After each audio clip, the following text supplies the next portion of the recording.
What's up, YTPC?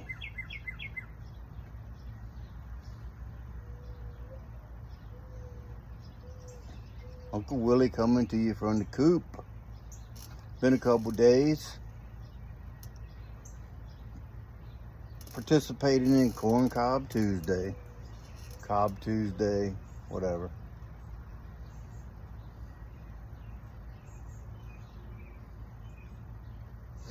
As y'all know, I don't usually participate in Cob Tuesday, but today I figured, what the hell?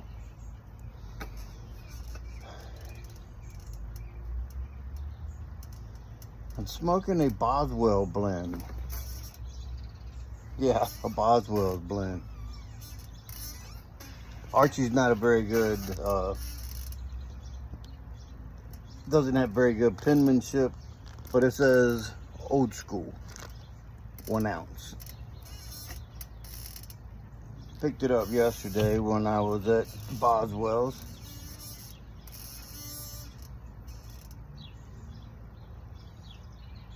I bought it because I met a couple guys up there, as some of y'all may know. You've seen a picture. I met Sean, Ghost Cobb. He lives in Gettysburg, Pennsylvania, in a bungalow. And Ethan, Parsimonious Piper. He drove up from Carolina. I guess they're on vacation, him and his wife. His beautiful wife, Tracy. Got to meet her as well. But we were at Boswell's and they both was trying out a bowl of old school. As many times as I've been in there, I've never thought, I always forget about it. Which I'm not a codger blend type guy anyway. But they were both raving on how good it was. So I took it under their advisement. And I was like, well, I live close enough. If I want more, I can come back. So just give me 1 ounce. They had bought several ounces, maybe a half pound. One of them did, the other, I forget, you know. They were having a blast, first time being there. We got to meet JM. Well, they got to meet him. I already met him many times. It's nice when you go into a place like that and they know you. It's like Norm when he walked into Cheers. Everybody's like, Norm. That's the way I feel when I walk in Boswell's. They treat you like family. Very, very good, down-to-earth people. Customer service is great. Archie took time to talk with us for 30 minutes or more. And they were busy. Monday is a busy day for them. They're finishing up pipes and whatnot. But I figured I'd get some of this. We went back to Ethan's house that him and his wife was renting for the week. And they had a nice little area outside, patio furniture, umbrella and whatnot. We sit out there, ate lunch, and sit around and had a couple bowls. And I smoked a bowl of this yesterday in actually in a Boswell's pipe. The wind was kind of unhelpful. It was breezy. So it burned up that bowl pretty quick. So I really didn't get to taste it because we were just having a good time talking, and you know, we covered a lot of bases. And you can bet we were ready. You can bet that. We covered a lot of bases on a lot of different things, and I really didn't get to I enjoyed it because of the company I was with, but as far as to taste it, I really never got to try to pick out any flavor profiles or anything like that.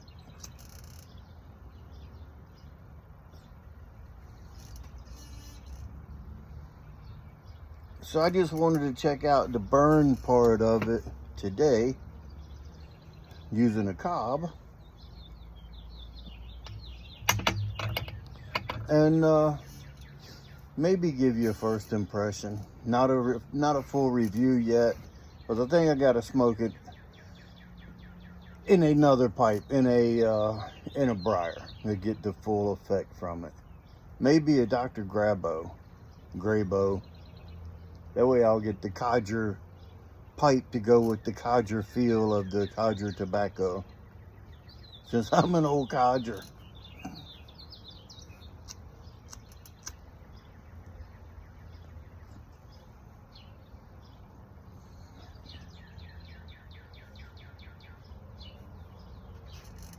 I can really taste the burleys in it, and I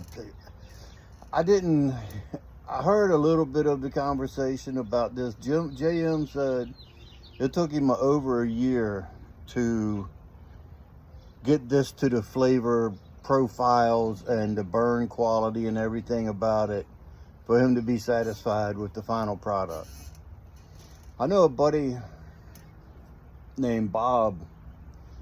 He lives up close to the other store up in Alexandria, Raystown Lake area, and he said every so often, like every week or once a week, once every couple weeks, JM would come out with a little blending bowl and give everybody a bowl of tobacco to try, and he was taking their words under advisement. It's twice I've used that word today. Huh. But they would take their comments in consideration until he finally got it where he liked it the way he wanted it, and the customers were satisfied. So I wish I'd lived closer to the other store. I could have participated into that helping of the blending. It's really not a bad tobacco.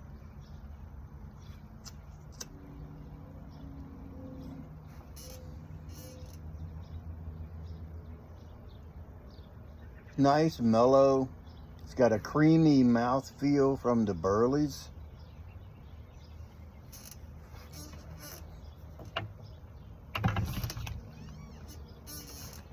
It's a real ribbon cut, if that makes sense. Hard to see it here like this, but let me turn the bag around. You get a better idea of it. It's got a first nose in the bag. It's got that chocolatey aroma of the burleys, that like Nutello, the chocolate nutty.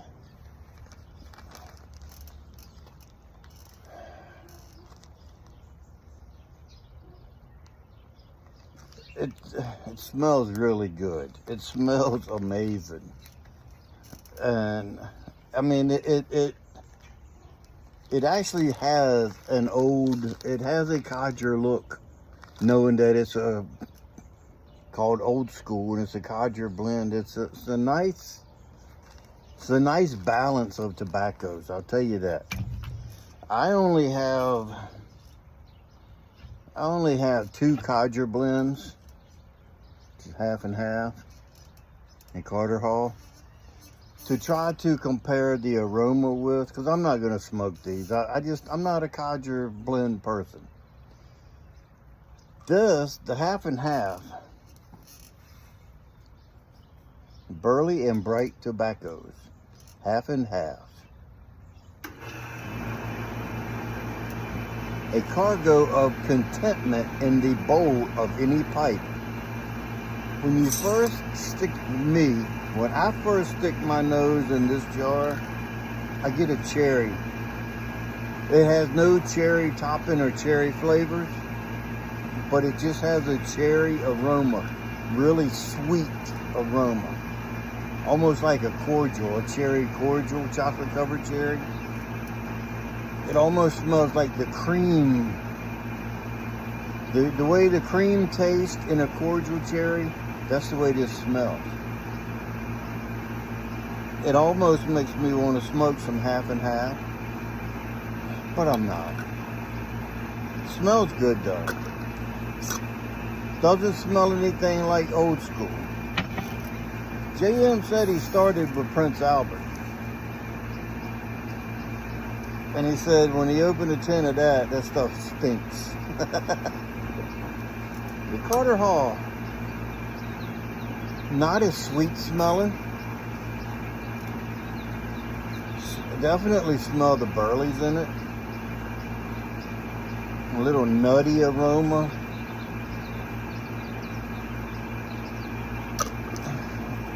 It's the only two I have to compare. So I'm not really sure which they compare to or whatever. But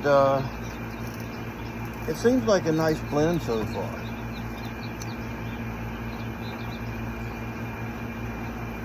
Like I say, I'm gonna have to smoke it in a briar to smoke to get another feel for it. But they both, Ethan and Sean, they both was complimenting the codger feel of the smoke in their mouth. And I do get that creamy, burly on my palate.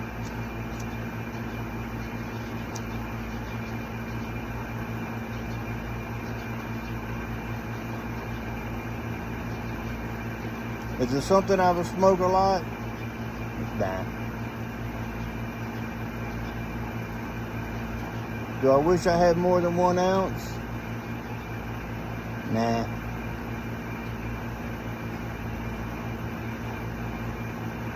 To be honest, am I gonna smoke it all? Nah.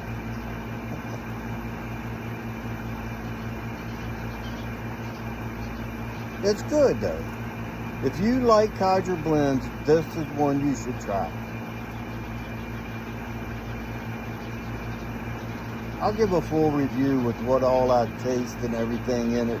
I just wanted to see the burn aspect of it in a different atmosphere. Because yesterday, like I said, we were busy. We were chit-chatting, having fun. The breeze was blowing, and I didn't really concentrate on what was in the bowl.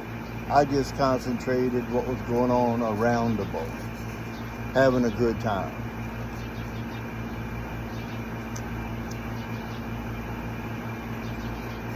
I can't wait for the Ohio Pipe Show in August. Because, I mean, I've met a few people from the YTPC, from previous meets and then from yesterday, and I haven't met one yet that I don't like.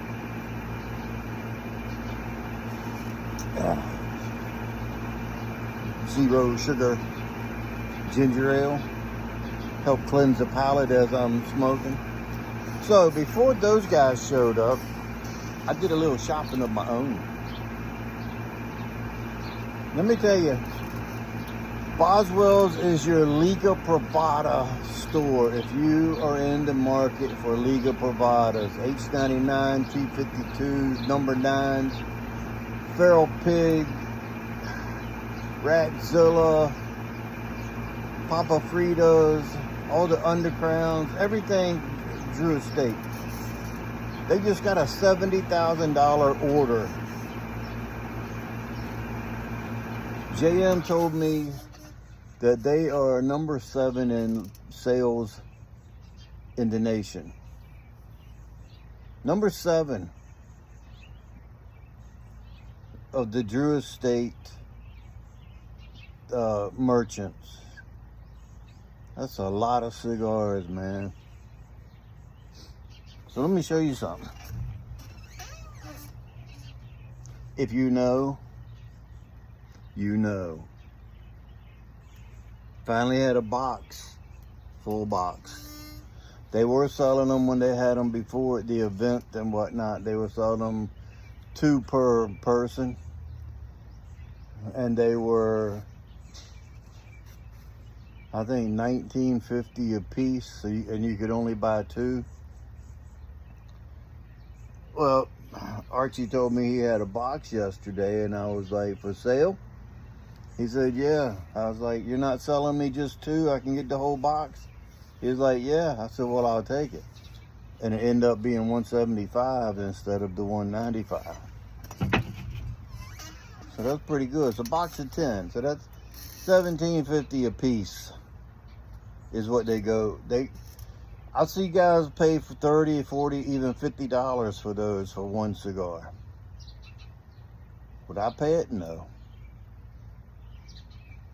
I pay $20, and that's as high as I'd go, is $20. But for $17.50, I'll buy the box. And then my buddy, they had an event at the cigar store where he frequents up in Harrisburg, Pennsylvania. I'll give him a plug. Harrisburg Beer and Cigars. They were having a Dunbarton event where they were giving out Sasquatch. He got me one. Look at that. Ain't that a thing of beauty? Look at his little cigar. Old Steve Saka. Resembles him too, don't it? Big burly monster. Sasquatch. Yes, sir. I've been on the lookout for these. The only problem is you can't buy them. Well, you can buy them on the secondary market, but you can't buy them from a B&M or anything. They come free with your order when they're having a Dunbarton event. And usually it's like $200 or more in cigars, and you get the free Sasquatch. I'll be honest, I like the Dunbarton cigars, but not $200 worth. And I have other things going on. I only bought those yesterday because they were there. And I told my buddy, I was like, yeah, I just don't have the money right now to be, I don't like enough Dunbarton to buy $200 worth. And I asked him if they had the Dunderma, and that's a event only pre-order, so that would have got me the free Sasquatch. And I was like, I kind of really like the Umbagog, and that's really the only one. The Miquirda, I'm not crazy about this Sin Comprissimo. So, I mean, you know, I didn't want to spend that kind of money that I didn't really have to get it. Then he texted me back and said, I got you a Sasquatch. You the man, Craig. You the man. He's a good friend. We look out for each other on different things and whatnot. So yesterday was a good day, Tater. It was a good day. So I think that's all I have for show and tell. So here we are. Remember, if you stay ready, you don't have to get ready. And with that being said, until next time, you know what to do. Stuff them and pop them.